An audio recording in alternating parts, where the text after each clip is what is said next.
আলাইকুম, শুভেচ্ছা নিন। কনক সারোয়ার নিউজের প্রতিদিনকার আয়োজন আজকের খবর অনুষ্ঠানে আপনাদের সবাইকে স্বাগত জানাচ্ছি। আমি কনক সারোয়ার। দর্শক, আজ আপনারা জানেন যে প্রতিদিনের যে সংবাদগুলো বাংলাদেশে থেকে প্রকাশিত হয়, যে পত্রিকাগুলো আগামীকাল সকালে আপনাদের হাতে যে পৌঁছবে, সেই পত্রিকাগুলোর উল্লেখযোগ্য শিরোনাম নিয়ে আমরা এই অনুষ্ঠানে আলোচনা করি। আজকে আমাদের সঙ্গে আলোচনায় যোগ দিচ্ছেন আপনাদের অত্যন্ত পরিচিত মুখ, জাস্ট নিউজ বিডির সম্পাদক এবং নিউ ইয়র্ক ভিত্তিক ওয়াশিংটন ভিত্তিক অধিকার সংগঠন রাইট টু ফ্রিডমের নির্বাহী পরিচালক জনাব মুশফিকুল ফজল আনসারী।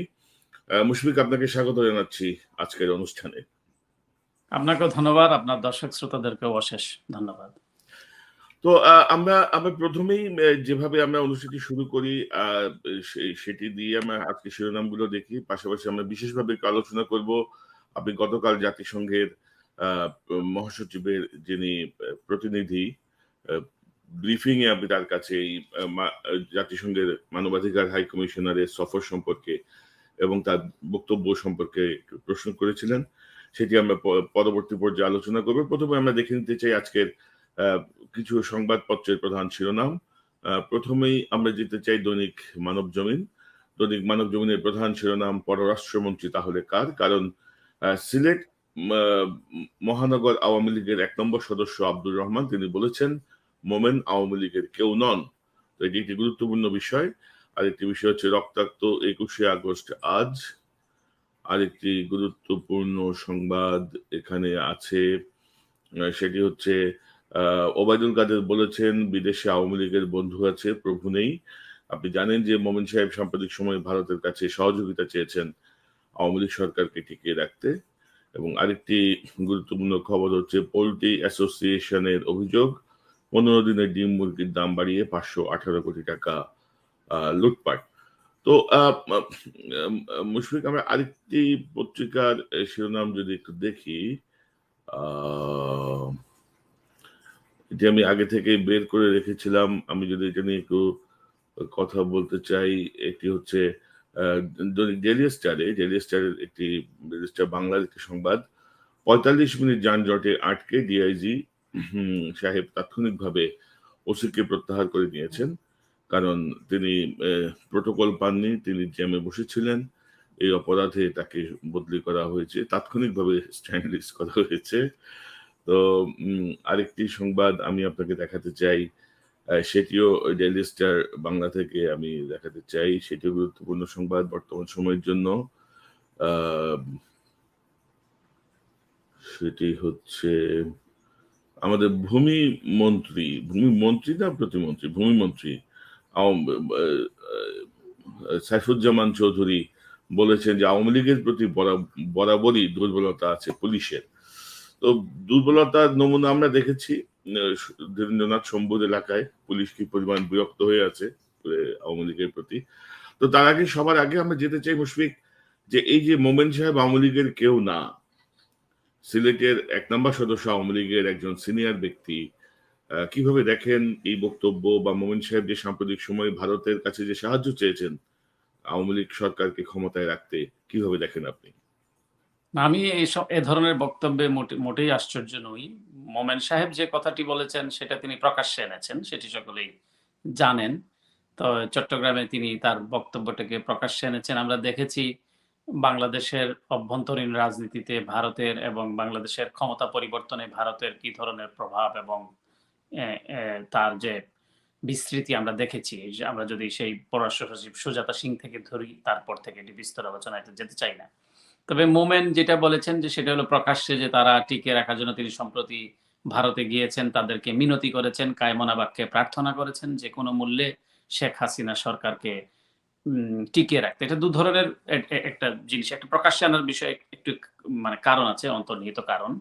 সেটা হয়তো সেটি প্রকাশ্যে আসেনি। যেমন খুব একটা বাংলাদেশ এক ধরনের প্লে করছে আসলে। বাংলাদেশ যুক্তরাষ্ট্রের সঙ্গে প্লে করছে, চায়নার সঙ্গে প্লে করছে এবং তাদের সবচেয়ে বর্তমান ক্ষমতাসীনদের, বাংলাদেশ বলতে আমি বোঝাচ্ছি ক্ষমতাসীনরা, এখন প্লে করা শুরু করেছে, অনেক আগের থেকেই শুরু করেছে এখন ভারতের সঙ্গে। তারা যেমন, আপনি একটা ছোট্ট উদাহরণ দেই, যেমন ভারতে এই মুহূর্তে বাংলাদেশের প্রতিরক্ষা মন্ত্রী, প্রতিরক্ষা উপদেষ্টা তিনি কিন্তু রাশাতে রাশিয়ান সিকিউরিটি প্রেসিডেন্টের সিকিউরিটি অ্যাডভাইজার ভ্লাদিমির পুতিন এবং তাদের সঙ্গে বৈঠক করছেন সামরিক বিষয়াদি সরঞ্জাম এবং সামরিক সহযোগিতা নিয়ে। একই সঙ্গে আরেকজন উপদেষ্টা, এনার্জি উপদেষ্টা, তিনি যুক্তরাষ্ট্রে অবস্থান করছেন। যদিও তার কোনো অফিসিয়াল আইটিনারি নাই। একটি বেসরকারি সংস্থার সঙ্গে তার বৈঠক হয়েছে আমরা দেখেছি। তো তারা এইদিকে তারা পাঠিয়েছে এনার্জি উপদেষ্টাকে, ওইদিকে পাঠিয়েছে তারা এটাও কিন্তু প্লে করছে এবং এটা কিন্তু সবাই খবর রাখে। ভারতও এটি বলেছে যে আজকে যদি আপনি ভারতীয় হাই কমিশনারের বক্তব্য শুনেন, দোরাইস্বামী তিনি যে বক্তব্য দিয়েছেন জন্মাষ্টমী উপলক্ষে, যে তিনি বলেছেন যে ভারতের সঙ্গে বাংলাদেশের সম্পর্ক অতীতেও ছিল, এখনো আছে, ভবিষ্যতেও থাকবে এবং সেই সম্পর্ক শুরু হয়েছে মুক্তিযুদ্ধের মাধ্যমে। তো সেটিও কিন্তু তার এবং বাংলাদেশ একটা স্বাধীন সার্বভৌম রাষ্ট্র, এসব বলে তিনি সরাসরি মোমেনের বক্তব্যটাকে তিনি বলেননি, কিন্তু এইটার উপরেই তিনি তার রেসপন্ড বলবো না, প্রতিক্রিয়া বলবো না, কিন্তু তিনি এটা জেনেই জ্ঞাতসারে এই কথাগুলো বলেছেন। এখন কিন্তু সরকারের পায়ের নিচে থেকে মাটি যেতে শুরু করেছে এবং এটি আমার কথা না, এটি হিন্দুস্তান টাইমসের কথা। হিন্দুস্তান টাইমস রিপোর্ট করেছে, এটা আপনি দেখেছেন যে ভারতের সবচেয়ে অন্যতম প্রভাবশালী গণমাধ্যম হিন্দুস্তান টাইমস বলেছে, যার শিরোনাম বাংলা তর্জমা করলে দাঁড়ায় যে শেখ হাসিনার পায়ের তলা থেকে মাটি সরে যেতে শুরু করেছে। আপনি আনন্দবাজারের যদি রিপোর্ট দেখেন, আনন্দবাজারের প্রধান শিরোনাম করেছে বিএনপির জনসমাবেশে স্তব্ধ ঢাকা, যেগুলি সচরাচর হয় না। অর্থাৎ মানে এই সমস্ত এখন মোমেন সাহেব একটু প্রকাশ্যে এনে এই কথাগুলি বলছেন যে তারা যে সরকারের কে টিকিয়ে রাখার জন্য যে তারা মিনতি করছে, এটা প্রকাশ্যে আনলেন। আর আওয়ামী লীগের কেউ না যে কথাগুলি বলছে, এটা খুব আশ্চর্য হবার কেউ নেই। সময় এসেছে, কয়দিন পরে তারা বলবে শেখ হাসিনাও আওয়ামী লীগের কেউ না। আপনি ওয়েট এন্ড সি। এরাই যারা আওয়ামী লীগের কেউ না বলছে, তারা ১৯৭৫ সালের সেই হৃদয় বিদারক ঘটনার পরে তারাই বলেছে শেখ মুজিবুর রহমান আওয়ামী লীগের কেউ না, বলে তারা কিন্তু খন্দকার মুশতাকের মন্ত্রিসভায় শপথ নিয়েছে। এরাই, এই আওয়ামী লীগের নেতারাই কিন্তু। এখন তারা বলেছে মাত্র মোমেন কেউ না, বলবে ওয়েট এন্ড সি। এখন তারা বলবে যে শেখ হাসিনাও আওয়ামী লীগের কেউ না, আমরা বাধ্য হয়ে এগুলো করেছি, শেখ হাসিনা আমাদেরকে জোর করিয়েছে, আমাদের কোনো কথা শুনতো না, আমরা অনেক অ্যাডভাইস দিতাম। এগুলো আমি জানি, আপনি জাস্ট লিখে রাখেন। এই কথাগুলি মাত্র শুরু হয়েছে। সুতরাং সে আওয়ামী লীগের কেউ না, এটা নিয়ে আলোচনা করাই সাজে না। সে পররাষ্ট্রমন্ত্রী বা বাংলাদেশের প্রতিনিধিত্ব করছে। ব্যক্তি মোমেন তো বাংলাদেশের প্রতিনিধিত্ব করতে পারবে না, বা ব্যক্তি ইভেন ধরেন মন্ত্রী পরিষদে নাই এখন তুফাইল হোসেন বা আমির হোসেন আমু, এরা কি প্রতিনিধিত্ব করতে পারবে ভারতের সঙ্গে, যেখানে বাইলেটারাল মিটিং হচ্ছে, প্রধানমন্ত্রীর সঙ্গে সাক্ষাৎ করছে এবং গিয়ে মিনতি করছে? সুতরাং এই আলোচনাতে আমি যেতেই চাই না। মোমেন কেউ না, কিন্তু এটা হচ্ছে আওয়ামী লীগের চরিত্র। তারা বলবে যে শেখ হাসিনা আওয়ামী লীগের কেউ না, ওয়েট এন্ড সি। আমি আপনাকে শুনতে পাচ্ছি না। এবং যখন ছাত্রলীগকে বেকায়দায় ফেলে দেয় নানা অপকর্ম করে, তখন কিন্তু আমরা অতীতেও দেখেছি বলা হয় যে ছাত্রলীগ আওয়ামী লীগের কিছু না, এটা হচ্ছে কি আলাদা সহযোগী সংগঠন বা এরকম কিছু সম কি বলবো, কি যেন একে বলা হয়, একটা টার্মস আছে। বৈদেশিক সম্পর্কের ক্ষেত্রে আমি বলে রাখি, বৈদেশিক সম্পর্কের ক্ষেত্রে যে কোনো দেশের পররাষ্ট্রমন্ত্রী তাকে বলা হয় টপ ডিপ্লোম্যাট, এবং প্রধানমন্ত্রীর পরপরই, সরকার প্রধান পরপরই, বাংলাদেশের ওয়ারেন্ট অফ প্রেসিডেন্স অনুযায়ী ভিন্ন হতে পারে, আমি ইন্টারন্যাশনাল পার্সপেক্টিভে বলছি, প্রধানমন্ত্রীর পরপরই পররাষ্ট্রমন্ত্রীর অবস্থান। তো যে বলছে কেউ না, তারা তো তার অনেক নিচে, তার আশেপাশেও নাই। সুতরাং মোমেনকে বলছে কেউ না, এটা তাদের এটা মজ্জাগত। আপনি যেটা বললেন, যখনই তাদের ঘাড়ে, যখনই তাদের পাটকেলটা তাদের উপরে পড়ে, তখন তারা এরকমই বলে থাকে এবং এটা তারা বলবে। কিন্তু সবচেয়ে মজার বিষয় হলো, তারা মানুষকে কি স্টুপিড ভাবে, মানুষকে এত বোকা ভাবে? মানুষ কি আর এগুলো বুঝতে পারে না, বোঝে না? তবে তবে আপনি যদি দেখেন যে গত বেশ ধরেন এক দেড় বছরের বেশি সময় ধরে বাংলাদেশ ভারতের সম্পর্ক, স্বামী স্ত্রীর সম্পর্ক, এই যে বাংলাদেশের মানুষ বেহেশতে আছে, বা ধরেন সীমান্তে আসলে যাদেরকে মারা হয় তারা সব অপরাধী, এরকম দেশ বিরোধী একের পর এক বিভিন্ন মন্তব্য করে গেছেন পররাষ্ট্রমন্ত্রী মোমেন সাহেব। শুধু মন্তব্য নয়, তিনি তো ওই বক্তৃতায় বলেছেন যে তারা কোন ধরনের সবকিছু কন্ট্রোল করেন। আপনি তার বক্তৃতা যদি দেখেন, বলেছে যে আমরা অনেক ধরনের নেগেটিভ নিউজ আসে। কয়দিন আগে আপনাদের দেশের একজন মহিলা আমাদের প্রফেট মোহাম্মদ সাল্লাল্লাহু আলাইহি ওয়াসাল্লামকে কটূক্তি করেছেন, সেগুলো আমরা রিঅ্যাকশন হতে দেই নাই। অনেক সংবাদ আমরা ভারতের বিরুদ্ধে যায়, এগুলো আমরা প্রচার হতে দেই না। অর্থাৎ সব সে বলছে যে সরকার কি করে, সরকার যে নিয়ন্ত্রণ করে, সরকার যে কোন ধরনের শক্ত স্ট্যান্ড নেয় না ভয়ে, কোন রকমের ক্ষমতায় টিকে থাকবার জন্য। সুতরাং ভারতেরও উচিত এই বক্তব্যটিকে আমলে নেয়া। নিশ্চয়ই আমাদের সঙ্গেও মানে নিশ্চয়ই তারা এই বক্তৃতার বিষয়গুলো তারা লক্ষ্য করছে। যদি তারা দাবিদার হয় যে একটি বিশ্বের একটি বৃহত্তম গণতান্ত্রিক রাষ্ট্র হিসেবে যদি তাদের তারা দাবিদার হয় এবং তারা যদি গণতান্ত্রিক ভাবে যদি তাদের সরকার, আপনি প্রধানমন্ত্রী মোদির 100টি সমালোচনা করতে পারবেন, আমি করতে পারবো, আমি একজন ক্রিটিক, কিন্তু একটি প্রাইম মিনিস্টার মোদির আমি একজন খুব ভালো সমালোচক বলতে পারেন, কিন্তু একটা বিষয় সমালোচনা করা যাবে না যে প্রাইম মিনিস্টার মোদি ভারতের জনগণের দ্বারা নির্বাচিত সরাসরি প্রত্যক্ষ ভোটে, কিন্তু একটা অনির্বাচিত সরকার, এরকম অথরিটেরিয়ান সরকার যারা গণতন্ত্রের ধারক বাহক বলে দাবি করে, তারা কেন একে জিয়ে রাখবে? তারা কেন একে দিনের পর দিন মানুষের সঙ্গে, কারণ ডিপ্লোমেসি হচ্ছে এখন পিপল টু পিপল কন্ট্যাক্ট, একটা ব্যক্তি বিশেষকে ক্ষমতায় রাখবার জন্য, তাও যার কোনো জনপ্রিয়তা নাই, জনগণের সঙ্গে যার কোনো সম্পর্ক নাই, ভিত্তি নাই, এটি কেন করবে? নিশ্চয়ই তারা এটি এই বিশ্লেষণ সামনের দিনগুলোতে আমরা দেখতে পাবো এবং তারা নিশ্চয়ই চিন্তা করবে। এবং আমরা ভারতীয় হাই কমিশনার যিনি বক্তব্য দিয়েছেন তার বক্তব্য থেকে কিছুটা আজ করতে পেরেছি, যদিও আমরা ভেতরের খবর জানি না, যেটুকু মিডিয়া আসে সেগুলি আমরা বলছি। তবে আমার মনে হয় এটার জন্য ভারতও নিশ্চয়ই এটা তারা এই বিষয়গুলো চিন্তা করবে যে এইরকম একটা আনপপুলার গভর্নমেন্টকে কেনই বা তাদেরকে দিনের পর দিন তাকে ক্ষমতায় রাখতে হবে এবং তাকে টিকিয়ে রাখতে হবে। ভারত বিজেপি সরকারকে তো কেউ টিকিয়ে রাখে নাই, বিজেপি সরকার মানুষের ম্যান্ডেট নিয়ে আসছে, এমন কেউ বলতে পারবে না যে ভারতের সরকারকে চায়না টিকিয়ে রেখেছে অথবা যুক্তরাষ্ট্র টিকিয়ে রেখেছে, তারা তো নির্বাচিত মানুষের ম্যান্ডেট নিয়েই ক্ষমতায় আছে। তো এরকম ইরেসপন্সিবল স্পিচ দেওয়ার পরেও বা গভর্নমেন্টকে হিউমিলিয়েট করার পরেও মোমিন সাহেব কিন্তু বহাল তবিয়তেই আছেন। আপনি মোমেন সাহেবের কথা বলছেন কেন? প্রাইম মিনিস্টার তো ইরেসপন্সিবল বক্তৃতা এর চেয়ে বেশি দেয়, মানে এর চেয়ে বেশি ডাহা মিথ্যা কথা বলে। প্রধানমন্ত্রী আসনে আছে না, এটা আশ্চর্য হওয়ার কিছু নেই। অদ্ভুত। ওই যে শামসুর রহমানের তবে এটির পরিণাম যে কি ভয়াবহ হবে সেটির জন্য ওয়েট করেন। ওই যে শামসুর রহমান সাহেবের এক কবিতা, উদ্ভট এক উটের পিঠে চলেছে স্বদেশ, সেটির একটি বাস্তবায়ন আমরা দেখতে পাচ্ছি। জীবনানন্দ দাশের একটা কবিতা আছে, আপনি তো বাংলার ছাত্র, অদ্ভুত এক আধার এসেছে পৃথিবীতে আজ, অন্ধ যারা আজ চোখে বেশি দেখে তারা, যাদের অন্তরে প্রেম নেই, প্রীতি নেই, ভালোবাসার লেশ মাত্র নেই, পৃথিবী অচল আজ তাদের সুপরামর্শ ছাড়া। আমরা আমরা সেদিকেই যাচ্ছি মুশফিক। আমাদের পরিস্থিতি কি হবে সেটি খুব ভয়াবহ। এবং আপনি জানেন যে বাংলাদেশের দ্রব্যমূল্যের অবস্থা খুবই খারাপ এবং মানুষের, সাধারণ মানুষ, মধ্যবিত্ত, নিম্নবিত্ত তো ভয়াবহ অবস্থায়, মধ্যবিত্ত এখন নিম্নবিত্তের কাতারে নেমে এসেছেন। এর মধ্যে একটি খবর এসছে মানব জমিনে, 15 দিনে ডিম মুরগির দাম বাড়িয়ে 518 কোটি টাকা হাতিয়ে নিয়েছে একটি চক্র। বাংলাদেশ পোল্ট্রি অ্যাসোসিয়েশন এই অভিযোগটি করেছেন এবং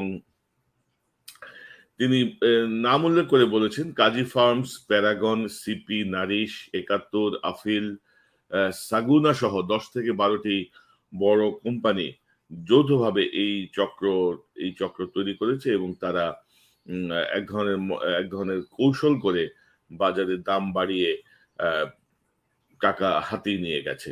তো এরকম একটা বিপর্যয়কর পরিস্থিতিতে সরকারের যেখানে আরো মনোযোগ থাকার কথা, সেখানে এটাই তারা করবে। আপনি দেখেন যে সমস্ত কোম্পানিগুলোর নাম এসছে, অর্থাৎ যে সমস্ত সিন্ডিকেট করে যারা 518 কোটি টাকা যারা হাতিয়ে নিয়েছে, 518 বললেন তো বোধহয় নিউজের মধ্যে, এবং পোল্ট্রি ফিড এগুলিও আছে। আমি একটা গ্লান্স রিপোর্টটা দেখেছি, খুবই 518 কোটি টাকা লুটপাট, ইনভেস্টিগেটিভ রিপোর্ট। এবং সেখানে আপনি যে কাজী ফার্মস এবং এগুলো দেখেন, এগুলো কিন্তু প্রত্যেকটি কিন্তু সরকারের সাথে যুক্ত। এবং ডিম মুরগির কোম্পানির নামও কিন্তু 71 আছে একটা।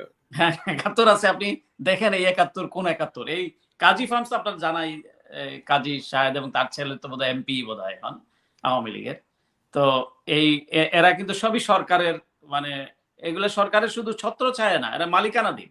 তো তারা ইটি করছে, এরা তো লুটপাট করছে ডিম মুরগি থেকে, তারা তো সবকিছুর থেকে, ইট পাথর সুরকি বালু সবকিছু থেকে, পানি গ্যাস সবকিছু থেকে তারা লুটপাট করছে। বাকি ছিল বোধহয় ডিম এবং মুরগি, সেখানে তারা সেটা আবার হাতছাড়া করে সেখানে তারা থাবা দিল। অর্থাৎ দরিদ্র মানুষ হচ্ছে রাজনীতির মুখে মুখে কথা, মানুষের পাশে আছি বা মানুষের জন্য সবকিছু করছি, এগুলো হচ্ছে মুখে মুখের কথা, কিন্তু বাস্তবতা ভিন্ন। মুশফিক, আমি আপনাকে দেখিয়েছিলাম দুটি সংবাদ। একটি হচ্ছে ভূমি মন্ত্রী বলেছেন আওয়ামী লীগের প্রতি বরাবরই দুর্বলতা আছে পুলিশের, এবং আরেকটি হচ্ছে 45 মিনিট যানজটে আটকে ডিআইজি সাহেব তাৎক্ষণিকভাবে ওসিকে প্রত্যাহার করেছেন। এবং ঘটনাটি হচ্ছে কুমিল্লা সিলেট মহাসড়কে চট্টগ্রাম রেঞ্জের ডিআইজি আনোয়ার হোসেন সাহেব তিনি যাচ্ছিলেন, কিন্তু পথে তিনি যানজটে পড়ে ৪৫ মিনিট আটকে থাকেন এবং কর্তব্য অবহেলার অভিযোগে মুরাদনগর থানার ওসিকে প্রত্যাহার করে চট্টগ্রাম রেঞ্জের যুক্ত করা হয়েছে। তো কিভাবে দেখেন, কি মনে করেন পুলিশের এই না, দুটি বিষয়? পুলিশের এই ধরেন পুলিশ তো তারা তো বলে জনগণের সেবক, তারা আসলে তারা জনগণের প্রভু। এবং এই পুলিশ মানুষের ট্যাক্সের পয়সায় তাদের বেতন হয়, তারা সুযোগ সুবিধা পায়। আপনি দেখুন এরা যে বিশেষ করে ক্ষমতাসীনরা, এই জন্য বারবার বলি, তারা যখন উন্নত বিশ্বের কথা বারবার উদাহরণ দেয় এবং তারা বলে ইউরোপ আমেরিকার কথা, এবং তারা খুব ঘন ঘন এই সমস্ত দেশে আসে এবং অনেক দেশে তারা সম্পদের পাহাড় গড়ে উঠেছে। আপনি এই দেশের অবস্থা দেখুন, এখানে কোনো পুলিশ মানে একদম প্রত্যেক পুলিশেরই তাদের পুলিশের যে গাড়ি সে নিজেই ড্রাইভ করে, যে শরীফ যে চিফ চিফ অফ পুলিশ, তার কিন্তু কোনো নিজস্ব ড্রাইভার নাই, সে নিজেই ড্রাইভ করছে। এবং আপনি যদি এখানে কোনো বিপদে পড়ে কোনো পুলিশ স্টেশনে যান, অস্থির হয়ে যাবে, how can I help you sir, may I help you sir, এরকম বলবে। কিন্তু আপনি যদি থানায় যান একটা ডায়েরি করতে বাংলাদেশে, অদ্ভুত একটি দেশ এবং রাষ্ট্র, এই ওসি বসে থাকবে কতক্ষণে তাকে স্যার অ্যাড্রেস করবে ওই লোকটা। এবং তারা এই যে ডিআইজি, সে তো রাজা বনে গেছে, কারণ তারা তো পুলিশ তো বলেইছে পাবলিকলি যে তারা এই সরকারকে টিকিয়ে রেখেছে। তো সে দেখে যে একজন এমপি, অনির্বাচিত এমপি, যাকে পুলিশই এমপি বানিয়েছে, সে চিন্তা করে আমি তাকে এমপি বানিয়েছি, তার রাস্তা যদি পরিষ্কার থাকে, আমি তাকে মন্ত্রী বানিয়েছি ব্যালট বাক্স রাতের আধারে ভরে, তো সুতরাং আমি তো প্রিভিলাইজড পার্সন, আমাকে এখানে রাস্তায় বসে থাকতে হবে নাকি জ্যামে। এই জন্য এগুলো কোনো সভ্য সমাজে, এরা যায় বিদেশে দেখে, এগুলো সভ্য সমাজে চিন্তাও করা যায় না যে পুলিশের ডিআইজি, তার তো গাড়ি থাকারই কথা না, সে নিজে ড্রাইভ করবে, তার তো মানে সে আবার তার পুলিশ ওসি তাকে প্রোটেকশন দিবে, এটা ভাবা যায়? পুলিশের ডিআইজি একমাত্র বাংলাদেশে, আপনি দেখবেন ইউরোপেও, আপনি আপনি যদি দেখেন, আপনি জাস্টিন ট্রুডো দেখেন ট্রেনে ঘোরাঘুরি করে, তার পাবলিক ট্রান্সপোর্টে। আপনি দেখেন সুইজারল্যান্ডের প্রাইম মিনিস্টার, ফিনল্যান্ডের প্রাইম মিনিস্টার বাইসাইকেলে ঘোরাঘুরি করে। আপনি দেখবেন একমাত্র ব্রিটিশ প্রধানমন্ত্রী বরিস জনসনের গাড়িটা ড্রাইভ করে, কিন্তু কোনো সেক্রেটারি অফ স্টেট অথবা কারোরই গাড়ি কেউ ড্রাইভ করে না, ওরা নিজেরাই ট্রেনে ঘোরাঘুরি করে। আমেরিকাতে আপনি দেখবেন একমাত্র সেক্রেটারি অফ স্টেট উনি ড্রাইভার এবং ইয়ে পান। আবার অনেক সিনেটর আছে তারা তাদের প্রাইভেট সিকিউরিটি রাখেন, কিন্তু রাষ্ট্রের পয়সা একমাত্র প্রেসিডেন্ট, ফরমার সব প্রেসিডেন্ট বলে রাখি, প্রত্যেকেই কিন্তু সিক্রেট সার্ভিসের আওতায়, উনি ফরমার হলেও। তারা ছাড়া কেউ কিন্তু, এবং ভাইস প্রেসিডেন্ট ছাড়া কেউ কিন্তু সিক্রেট সার্ভিস কাউকে কিন্তু তাকে প্রোটেকশন দেয় না, নিজেরা চলাফেরা করে। তো এরা সভ্য হবে না? এরা সভ্য হবে। এবং বাংলাদেশের যে পরিমাণ সেলিউট আর সাজসারের রেওয়াজ, এই রেওয়াজ কিন্তু আমেরিকা বা উন্নত রাষ্ট্রগুলো একেবারেই নাই। ব্রিটিশরা চালু করেছিল অনেক আগে, এই অঞ্চলকে শাসন করবার জন্য তারা সাহেব থাকবে, তারা কিন্তু অনেক আগেই এটা ত্যাগ করে ফেলেছে। কিন্তু বাংলাদেশ, এবং শুধু বাংলাদেশ না, সাবকন্টিনেন্টে আমি ভারতেও দেখেছি এরাও সার করে এই অধস্তন অফিসার ঊর্ধ্বতনকে, এখানে হেই ব্লিংকন, তার একদম আজকে যে জয়েন করেছে সেই বলতেছে হেই ব্লিংকন, মানে সে চিন্তাও করছে না। এবং তার এরা তো দেখেন এত সুন্দর, এই জন্য তো এরা উন্নত, এই জন্য তো এরা ডেভেলপ। তো বাংলাদেশের এই যে ধ্যান ধারণা, একটা সব জায়গায় আপনি দেখবেন একটা কর্তৃত্ব পরায়ণ ধ্যান ধারণা, যে একটু সুপেরিয়র সে তার অধস্তনকে, যে সে কো-ওয়ার্কার ভাবে না, কোনো সময় কো-ওয়ার্কার ভাবে না, সে ভাবে সে সুপেরিয়র এবং সে তার অধস্তন, তার নিচে অবস্থান থাকবে। এবং এই ডিআইজি যেটি করেছে তার তার যাত্রাকে নির্বিঘ্ন করবার জন্য, এই ডিআইজি তো রাস্তায় দাঁড়িয়ে থেকে ট্রাফিক পরিষ্কার করার কথা, যদি এরকম অবস্থা থেকে থাকে, চিফ হিসেবে, রেঞ্জের চিফ হিসেবে সে যেতে পারে না, এই জন্য করেছে। তো বাংলাদেশ, আপনি যেটা বললেন উদ্ভুত, আমরা যেটা বললাম, এটা বাংলাদেশে এটা আশ্চর্য হওয়ার কিছু নেই, বরং এই সমস্ত রিপোর্ট দুই একটা আসে, অনেক আছে যেগুলি কোনো রিপোর্টই হয় না, আসেই না। তো মশিউর ভাই, আমি আরেকটা প্রসঙ্গে যেতে চাই। আমি যেটি আমরা প্রথমে বলছিলাম যে বিদেশে আওয়ামী লীগের বন্ধু আছে প্রভু নেই, বলেছেন ওবায়দুল কাদের, এবং তিনি বেশ গত কয়েকদিনে বেশ গুরুত্বপূর্ণ অনেক ভালো ভালো কথা বলছেন। তো এখন এই স্লোগানটি তো সম্ভবত বিএনপির আমলে বিএনপি ব্যবহার করত, যে বিদেশে বিএনপির বন্ধু আছে প্রভু নেই। তো এই স্লোগানটি তাই না, বিএনপির সময় আমরা শুনতাম। আমি বিএনপির সময়ের অনেক কিছুই আপনি দেখবেন, অনেক বক্তৃতা আপনি যদি খেয়াল করেন, আমি এটা খুব ভালোভাবে জানি, কারণ আমি কিছুদিন চুক্তিভিত্তিক চাকরি করেছি। আমি দেখি যখন যে ধরি প্রধানমন্ত্রী ওবায়দুল কাদেরের প্রসঙ্গে পরে আসছি। প্রধানমন্ত্রী শেখ হাসিনা যখন বক্তৃতা করেন, যখন তিনি তার স্বভাবসুলভ ভঙ্গিতে যেগুলি বলেন সেগুলি ছাড়া, মানে অসত্য কথা যেগুলি বলেন সেগুলো ছাড়া যখন কোনো লিখিত বক্তৃতা দেন, অনেকগুলিরই আমি মিল খুঁজে পাই ওই ড্রাফটের বেগম খালেদা জিয়ার। আমরা তখন দেখেছি ড্রাফটিংটা কোনটা আমাদেরও করতে হয়েছে। সুতরাং তারা হুবহু ওইটা বোধহয় কম্পিউটারে আছে, শুধু ওই জায়গাটায় ওই জায়গায় বসিয়ে তারা কিন্তু প্রায়ই বক্তৃতাটা আমার কাছে লাগে আরকি। মেবি সব ক্ষেত্রে মেবি আই এম রাইট নই, maybe I am wrong, but আমি দেখি, বুঝি, কারণ আমারটা তো আমি চিনি বা অনেকেই চিনেন। তো ওরা কিন্তু এই বক্তৃতাটা কিন্তু আমরা শুনি। ওই জায়গাটুকু তারা বসিয়ে তারা বক্তৃতা করেন প্রায়। এবং ওবায়দুল কাদেরও, এই ওবায়দুল কাদের তো এটা শুনে, শুনে বলছে। ওবায়দুল কাদের তো আর এটা নিশ্চয়ই ফরেন পলিসি নিয়ে তার কোনো এনালিসিস নাই। নাহলে তো তাকে কেউ কাউয়া কাদের বলতো না, আমি সেটা তাকে বলতে চাই না। তো তার কোনো মানে ডেপথ, মানে পররাষ্ট্রনীতি, অর্থনীতি কোনো বিষয়ে যোগাযোগও আপনি দেখছেন যে কি অবস্থা। যোগাযোগ মন্ত্রী বোধহয় তিনি। তো তো তার তো ওই যে শুনে, শুনে সে যেটা শুনছে সে ওইটাই কয়দিন পরে বলবে যে এটা বঙ্গবন্ধু বলেছেন, বললে ওইটা আশ্চর্য হবে না, যে বলবে বিদেশে। না, আমি তো অবাক হলাম যে বিএনপির আমলের এই যে পররাষ্ট্র বিষয়ক যে স্লোগানটি, হ্যাঁ, ওই যে এটা আমার পরিষ্কার মনে আছে, এটি বেগম খালেদা জিয়া পার্লামেন্টে এই কথা বলেছিলেন। এবং আরেকটি বিষয় আপনি বলছিলেন যে প্রধানমন্ত্রী নিরাপত্তা উপদেষ্টা গেছেন রাশিয়ায়, বাণিজ্য উপদেষ্টা এসছেন আমেরিকায়।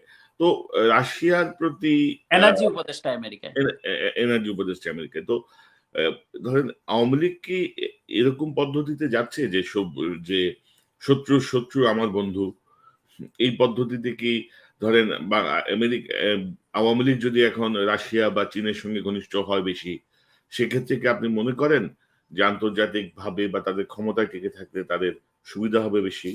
না, বর্তমান সরকার যেটা করছে, যেমন ইন্টারন্যাশনাল ডিপ্লোমেসিতে একটা চেক এন্ড ব্যালেন্স থাকে, যে কোনো দেশের একটা চেক এন্ড ব্যালেন্স থাকে এবং সম্পর্কের ক্ষেত্রে বিদেশ বিশেষ করে। কিন্তু এই সরকার যেটা করছে সেটা হচ্ছে প্লে করছে, মানে চালাকি করছে, এবং এই চালাকিতে তারা ধরা খাচ্ছে। যে তারা যে এক ধরনের চালাকি, এটা কিন্তু দ্বিপক্ষীয় সম্পর্কের ক্ষেত্রে নয়। যদি এটা ডিপ্লোম্যাটিক মানে বাইলেটারাল কোনো বিষয় হয়তো, মাল্টিলেটারাল বিষয় হয়তো, এটা হলো ক্ষমতায় থাকা বা না থাকা, কোন রকমের ক্ষমতায় টিকে থাকা। সুতরাং এটা দেশের স্বার্থ, দেশের জনগণের স্বার্থ এখানে জড়িত নয়, তাদের পার্সোনাল ইন্টারেস্ট, ভেস্টেড ইন্টারেস্ট এখানে জড়িত। সুতরাং তারা যে প্লে করছে, এই প্লেটা কিন্তু আস্তে আস্তে পরিষ্কার হয়ে গিয়েছে। যেমন এই কারণে বলছি, যেমন নিরাপত্তা উপদেষ্টার রাশিয়া সফর এবং এই সমস্ত এগ্রিমেন্ট সব জায়গায় কিন্তু গোপন ছিল, কেউ জানতো না। কিন্তু রাশিয়ান এমবাসি তারা কিন্তু সেটি তাদের ওয়েবসাইটে দিয়ে দিয়েছে। সুতরাং এবং এটা কিন্তু না দিলেও এটা কিন্তু মানে দুনিয়া, বিশেষ করে আমেরিকা এবং অন্যান্য, তারা যদি মিন করে, তারা যদি চায়, এটি কোনো ব্যাপারই না তাদের জন্য, এটি জানা। সুতরাং তারা এটি মানে এই জায়গাটাতে যে তারা যে প্লে করছে, এবং এখানে তারা কিন্তু নিজেরাই নিজেদের ফাঁদে পড়ছে। কাজে এখানে কোনো দ্বিপক্ষীয় সম্পর্কের বিষয় নয় যে আমি বলবো যে রাশিয়ার সাথে চীনের, যেমন ভারতের এগুলি আছে, চীনের এগুলি আছে।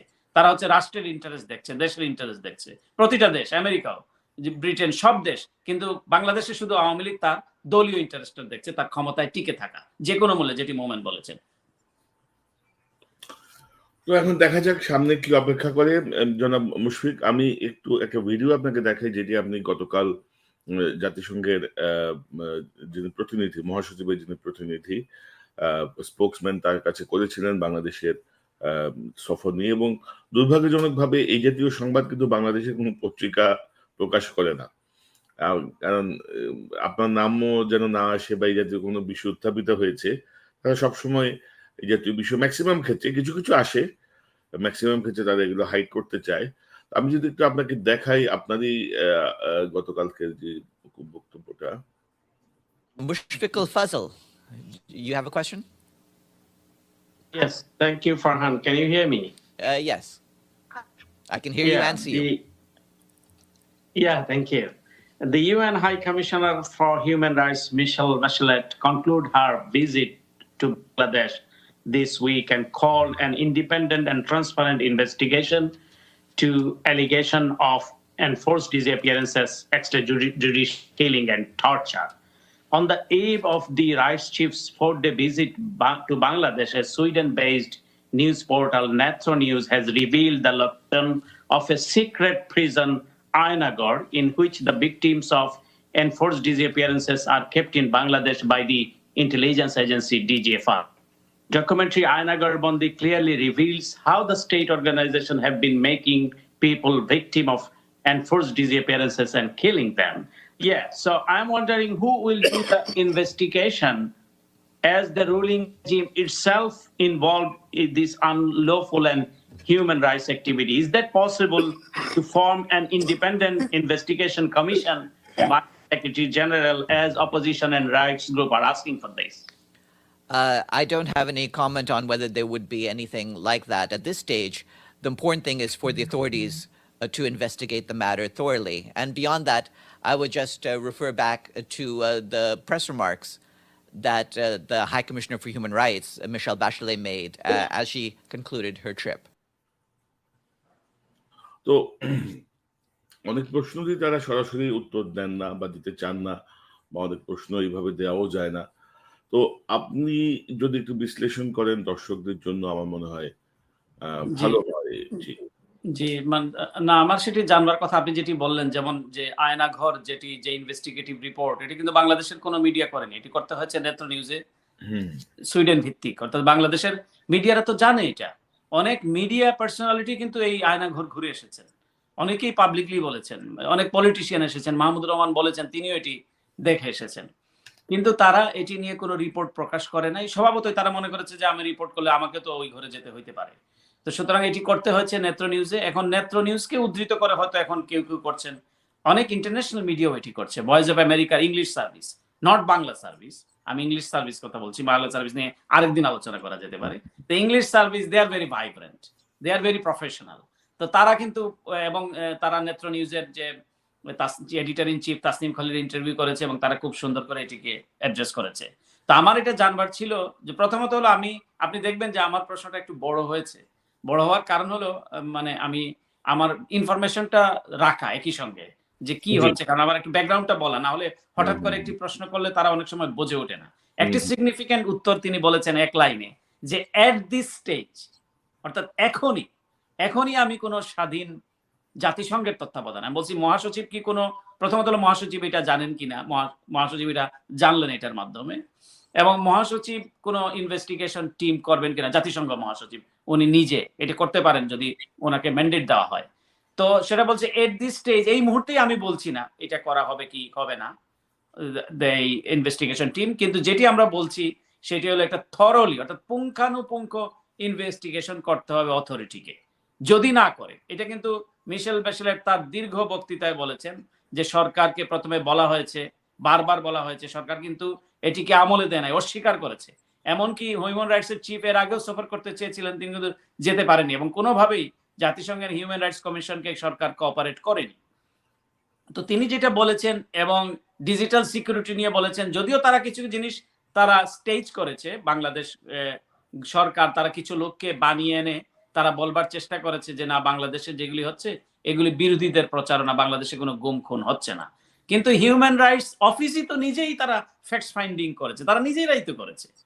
এরা এইটুকু জানে না, তাদের এই জ্ঞানটুকু নাই যে তারা নিজেরাই, যেমন 600 জনের যে গুমের তালিকা, 86 যে হিউম্যান রাইটস ওয়াচ ক্যাটাগরিক্যালি 2686 জনের যে তালিকা তারা দিয়েছে, এবং প্রতিটি অধিকার সংগঠন, যা human rights watch, amnesty international, সবাই কিন্তু হিউম্যান রাইটস চিফকে যাওয়ার আগে একটা চিঠি দিয়েছে যে আপনাকে এই বিষয়গুলো অ্যাড্রেস করতে হবে, কারণ হিউম্যান রাইটস কমিশন এটি ভালোভাবেই ওয়াকিফাল এবং তারা নিজেরাই ফ্যাক্ট ফাইন্ডিং এর সঙ্গে যুক্ত।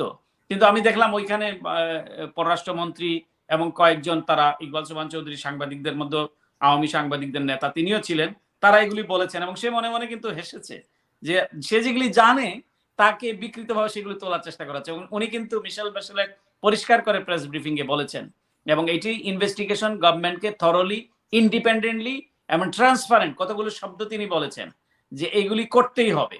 যদি না করে তাহলে জাতিসংঘের, এখানে খুব স্বাভাবিক, জাতিসংঘের অন্যান্য দেশে, পৃথিবীতে অন্যান্য দেশে যে সমস্ত নজির আছে, বাংলাদেশ তো আর বাইরে নয়, তবে বাংলাদেশ যেহেতু জাতিসংঘের সদস্যভুক্ত রাষ্ট্র, জাতিসংঘ তো একটা ইন্টারন্যাশনাল ফোরাম, বাংলাদেশ এখানকার একটা শুধু সদস্যভুক্ত রাষ্ট্র নয়, বাংলাদেশ একটা largest peace keeping contributing country, তারা শান্তিরক্ষী বাহিনীতে সবচেয়ে বোধহয় দ্বিতীয় স্থানে অবস্থান করছে, বাংলাদেশ একসময় প্রথম স্থানে ছিল। তো এখনো বাংলাদেশের এই যে বিষয়গুলোর সঙ্গে জাতিসংঘের যে সম্পর্ক, সে সম্পর্ক রাষ্ট্র হিসেবে যে বাংলাদেশের সদস্য রাষ্ট্র হিসেবে রয়েছে। তো এই জন্য তারা দেখতে চায় যে সরকার বারবার বলার পরেও তারা করে নাই, এই জন্য নিজে গিয়েছেন হিউম্যান রাইটস কমিশনার মিশেল ব্যাচেলেট। উনি কিন্তু একজন রাষ্ট্রপ্রধান ছিলেন, চিলির প্রেসিডেন্ট ছিলেন। তো তিনি এখন বলে আসছেন, এরপরও যদি তারা ইন্ডিপেন্ডেন্ট কোনো ইনকোয়ারি কমিশন যদি গঠন না করে, সেটা তো জাতিসংঘে কি করতে হবে। এটাই তো আসলে সব দিক থেকে ছোট হয়ে আসছে এবং পৃথিবী। এখনো কিন্তু বন্ধ হয় নাই। আপনি একটা রিপোর্ট খেয়াল করেছেন, র্যাপিড অ্যাকশন ব্যাটালিয়ন কিন্তু এখন গুম খুন, হাতের ঝিলের একটা এইটাই আমি বলতে চাচ্ছিলাম যে পুলিশ কিন্তু এখন কিন্তু এই দায়িত্বটা পুলিশ নিয়ে নিয়েছে, ডিটেকটিভ ব্রাঞ্চ নিয়ে নিয়েছে। তারা এই ছেলেটাকে, এটা সুমন নামের একটা ছেলে, একটা খুব বোধহয় পানি সাপ্লাই দেয়, বিশুদ্ধ পানির সাপ্লাই কোন একটা কোম্পানিতে কাজ করে, তাকে ধরে নিয়ে গিয়েছে এবং তাকে 5 লক্ষ টাকা দাবি করেছে। এবং তার পুলিশ এখন এটা সাজিয়েছে যে ওই কোম্পানি থেকে সে টাকা চুরি করেছে, তার বাসায় 3,70,000 টাকা ছিল। এবং সবচেয়ে প্যাথেটিক যেটি হচ্ছে যে তার পরিবাররা বলছে যে তাকে কিন্তু পুলিশ মেরে ফেলেছে এবং তারপরে একটা স্টেজ করেছে, অর্থাৎ একটা মঞ্চস্থ করেছে যে সে গলায় ফাঁস দিয়ে, এটা আবার সিসিটিভিতে ধারণ করেছে। মানে কি ধরনের মানে মানে বর্বরতা।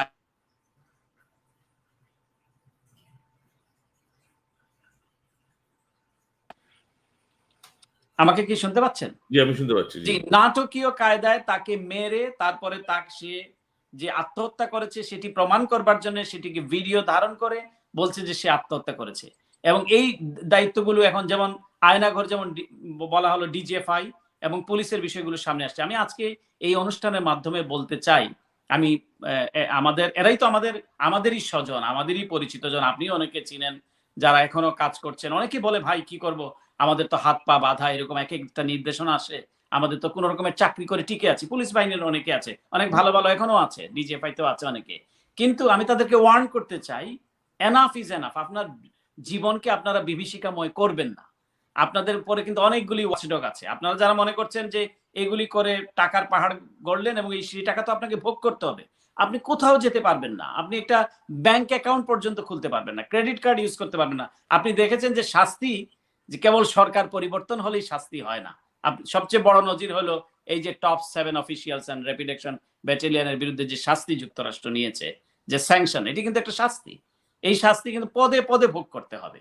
সুতরাং আমি তাদেরকে বলতে চাই যে তারা এই কাজ থেকে একটি সরকারের অন্যায়, অনৈতিক যে দায়িত্ব অথবা অনৈতিক আবদার, খায়েশ মেটাবার জন্য তারা যাতে অস্ত্র হিসেবে ব্যবহার না হন, এই কাজগুলো যাতে আর না করেন, এখানেই যাতে স্টপ হয়।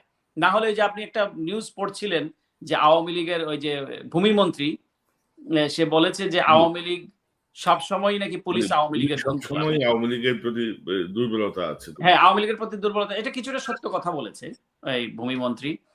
কারণ বিএনপি যখন এর আগে যখন ক্ষমতায় ছিল, পুলিশের প্রতি কিন্তু এতটা বৈরী হয় নাই এবং অনেকে কিন্তু তারা খোঁজ খবর রাখতো এবং তারা এটাই বলতে চেয়ে, সে বোধহয় এখনকারটা বলেছে। কিন্তু এবং তিনি বলেছেন যে পুলিশকে সবসময় লুকিয়ে এবং পরোক্ষভাবে আওয়ামী লীগকে সহযোগিতা করতে দেখেছি। হ্যাঁ, সেটা তো ওই তারা তখন মানে এখন যেভাবে আওয়ামী লীগের অঙ্গ সংগঠনে পুলিশ বাহিনী পরিণত হয়েছে, এটি কিন্তু তখন ছিল না। একটা মিনিমাম প্রফেশনালিজম তখন ছিল এবং তারা কিন্তু অনেককেই তারা এই সম্পর্কের কারণে তারা এটা রাখতো। এটা কিন্তু এবং তারা এতটা কিন্তু সাফার করেনি যতটা সাফার এদেশের মানুষ করছে 13 বছর ধরে। এবং আপনি দেখেন শুধু পুলিশ নয়, আপনি এটা ভাবা যায় রাষ্ট্রের সবচেয়ে গুরুত্বপূর্ণ অর্গান হচ্ছে ইন্টেলিজেন্স উইং। আপনি যদি ডিজিএফআই কথা বলেন, এই ডিজিএফআই কে তারা একটা আওয়ামী লীগের অঙ্গ সংগঠনে পরিণত করেছে। তাদের ওই যে একজন ব্রিগেডিয়ার জেনারেলকে তারা পুরস্কৃত করলো এই বলে, আমি দেখলাম কালকে আলোচনা হচ্ছিল ডয়েচে ভেলেতে, যে তারা পুরস্কৃত করেছে যে এ কিভাবে আওয়ামী লীগকে, চট্টগ্রাম সিটি কর্পোরেশনের মেয়র এবং কমিশনার গুলোকে তার আমলনামায় লেখা হচ্ছে কি কারণে তাকে এই অ্যাওয়ার্ডটা দেওয়া হবে, যে সে খুব সুচারুভাবে, সূক্ষ্মভাবে সে আওয়ামী লীগের বিজয় নিশ্চিত করেছে। বিজয় মানে কি, ওখানে তার বিএনপি কে পরাস্ত করে, বিএনপি তো ছিলই না ওইখানে, তারা কিভাবে তারা এই জিনিসটাকে এনশিওর করেছে, এই জন্য তারা পুরস্কৃত করছে এই সমস্ত অফিসার গুলোকে। এবং ডিজিএফআই কে টোটালি শুরু হয়েছিল অবশ্য মঈনুদ্দিন ফখরুদ্দিনের সময় থেকে, এবং এই জন্য আওয়ামী লীগের আপনি দেখবেন ওবায়দুল কাদের তাদেরও বিস্কুট টিস্কুট খেয়ে খেয়ে তারা দিচ্ছিল এই তাদের জবানবন্দি। হ্যাঁ, এবং শেখ হাসিনার বিরুদ্ধে কত কথা বলেছে, কিভাবে টাকা নিয়েছেন সেগুলি তারা বলেছে শেখ সেলিম, সেটা তখন থেকেই শুরু হয়েছে। কিন্তু এখন তারা যেভাবে একটি অঙ্গ সংগঠনে পরিণত করেছে ডিজিএফআই এর মতো একটি প্রতিষ্ঠানকে, পুলিশ র্যাব এগুলোতে তো করেছেও, ডিজিএফআই যেখানে ফোর্সেস ইন্টেলিজেন্স, যেখানে আমাদের সামরিক বাহিনীর কর্মকর্তারা যেখানে পদায়ন হয়, তাকেও কিন্তু তার একদম ধমড়ে মুচড়ে মুশফিক ভাই একটা মোদ্দা কথা হচ্ছে যে ধরেন পৃথিবীর সব দেশের আইনে এবং বাংলাদেশেও বলা হয় যে আনলফুল অর্ডার, অবৈধ অর্ডার কেউ কিন্তু মানতে বাধ্য না। আমাদের প্রশাসন বলেন, পুলিশ বলেন বা আর্মি বলেন, মানে আইনসম্মত না এরকম আদেশ মানতে কেউই বাধ্য না। মানে নাই তো। আপনি যেই দেশে, আমরা যেই দেশে আসি, যুক্তরাষ্ট্রের এই প্রেসিডেন্ট ট্রাম্প অর্ডার দিয়েছিল না, মেনেছে কি? আপনার জেনারেল মিলি কি বললো? চিফ অফ থ্রি সার্ভিসেস বললো যে আমরা কোনো রাজা রানীর নামে শপথ নেই না, আমরা কনস্টিটিউশনের নামে শপথ নেই। চেয়েছিল তো, এই যে ইনস্ট্রাকশন হলো 6 জানুয়ারি, এটি কেউ কি মেনে? যদি আসলে এই বোধটুকু জাগ্রত হয় যে আমরা দেশের কনস্টিটিউশন বা দেশের জন্য কাজ করি, আমরা কারো অধীনে কাজ করি না, আমরা প্রজাতন্ত্রের কর্মচারী, আমরা প্রজাতন্ত্রের মানুষ, তো আনলফুল অর্ডার যারা ক্যারি করবে তাদের পরিণতি খুবই ভয়াবহ হবে, এই কথা তো বলাই বাহুল্য। জনাব মুশফিকুল ফজল, আপনাকে অসংখ্য ধন্যবাদ আজকে আপনার মূল্যবান অংশগ্রহণের জন্য। নিশ্চয়ই আমরা আপনাকে নিকট ভবিষ্যতে আবারও পাবো। নিশ্চয়ই, থ্যাংক ইউ। দর্শক, এতক্ষণ যারা অনুষ্ঠান দেখলেন আপনাদের সবাইকে ধন্যবাদ জানাচ্ছি। নিশ্চয়ই আপনারা এই আলোচনার মর্মার্থ উপলব্ধি করতে সক্ষম হবেন। আমরা অনেক গুরুত্বপূর্ণ কিছু বিষয় এখানে আলোচনায় এনেছি আপনাদের বোঝার সুবিধার্থে। দর্শক, আগামীকাল একই সময়ে এই অনুষ্ঠান দেখার আমন্ত্রণ রইল। এই চ্যানেলটি সাবস্ক্রাইব করে আমাদের পাশে থাকুন। আবারও দেখা হবে ইনশাআল্লাহ। আসসালামু আলাইকুম।